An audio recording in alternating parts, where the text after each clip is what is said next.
नमस्कार, मी गौरी. आपण पाहत आहात मोताळा लाईव्ह. आताची सर्वात मोठी बातमी. स्वच्छ पाणी मिळालंच पाहिजे. नागरिकांना स्वच्छ पाणी मिळालंच पाहिजे. कोण म्हणते देत नाही? बुलढाणा जिल्ह्यातील मलकापूर तालुक्यातील दुधलगावसह 10 गावातील नागरिकांना स्वच्छ पिण्याचे पाणी मिळावे या मागणीसाठी युवा सेनेचे उपजिल्हा प्रमुख शुभम घोंगटे पाटील तसेच युवा सेना तालुका प्रमुख गणेश सुशीर आणि शिवसेना उद्धव बाळासाहेब ठाकरे पक्षाच्या पदाधिकाऱ्यांनी पाण्याच्या टाकीवर चढून जनआंदोलन सुरू केले आहे.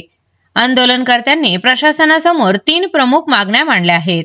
पहिली, नागरिकांना नियमित स्वच्छ पिण्याच्या पाण्याचा पुरवठा करण्यात यावा. दुसरी, 10 गाव पाणी पुरवठा योजनेअंतर्गत मोरखेड येथे वॉटर फिल्टर बसविण्यात यावे.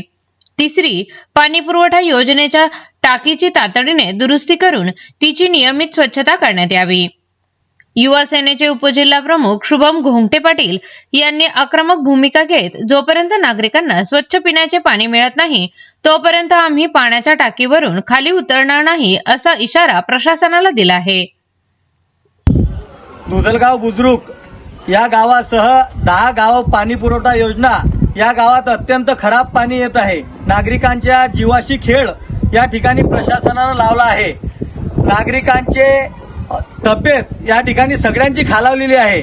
अनेक वेळा निवेदनं देऊन प्रशासन मात्र ठप्प झोपलेलं आहे. निवेदनं देऊन आंदोलनं करून प्रशासन कोणतीही कारवाई करत नाही. त्यासाठी आम्ही आज सगळे या पाण्याच्या टाकीवर चढून आम्ही जन आंदोलन करत आहोत. जोपर्यंत नागरिकांना स्वच्छ आणि चांगलं पाणी पिण्यासाठी मिळत नाही तोपर्यंत आम्ही पाण्याच्या टाकीवरून उतरणार नाही. आपल्या अधिकारी वर्गांच्या माठात मात्र आरोचं पाणी असते आणि आमच्या शेतकऱ्यांच्या माठात मात्र सांडपाणी. जणूकुरही आमच्या शेतकऱ्यांची थट्टा नागरिकांनी याला प्रशासनाने लावली आहे. आमची मागणी आहे प्रशासनाला, जोपर्यंत हे चांगलं आणि स्वच्छ पाणी आपल्याला मिळत नाही तोपर्यंत आम्ही टाकीवरून उतरणार नाही.